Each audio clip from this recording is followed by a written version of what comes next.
Another question asked in a couple of the first Q&A sessions was whether the two worlds postulated by Plato and the two worlds postulated by Immanuel Kant are the same. The answer is no. They are quite different.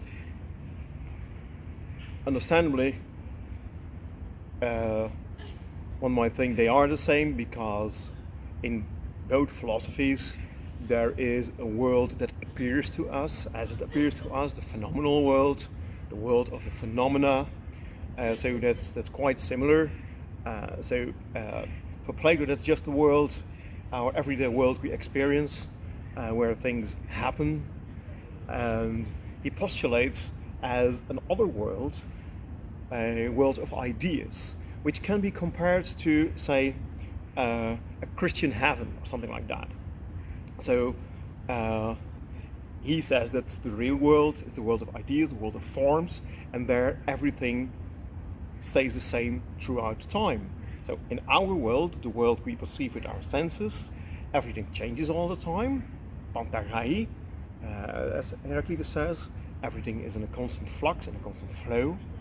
And in the world of ideas, there the things, the ideas are, well, the same through time. So they don't change. Here everything changes. In the world of ideas, nothing changes. And if we have knowledge, and that's where you can see that there's a real difference between the Kantian noumenal world and Plato's world of forms, a world of ideas, is that in Plato's view, if we look at where we can have knowledge of, it is of the ideas. We cannot have knowledge of the world as it appears to us, of the phenomena. That would mean that if we think we have knowledge about the world we perceive with our senses, we merely have an opinion, or doxa, as he says, and our actual knowledge, or episteme, is knowledge of the ideas. And the ideas are only accessible to us via a ratio. So that makes Plato really a radical rationalist. So if you ask Plato, where can we have knowledge of, it would be the world of ideas and not of the world as it appears to us. And in Kant, this is quite the opposite. So Kant also says, well, I have this world in which I perceive everything, the phenomenal world, the world as it appears to us, and behind the appearances, there is the things themselves, the things in and of themselves. And that is what he calls the noumenal world. And you can't compare that to a Christian heaven. So that also is quite different. But if we now ask where we can have knowledge of, it is only of the phenomenal world, the world as it appears to us. And in that world, everything, all the events are related as cause and effect, for instance. So we can have knowledge about causal relations, and that would help him to save knowledge from the skeptic. But the noumenal world is by definition not knowable. You can't have knowledge of the noumenal world.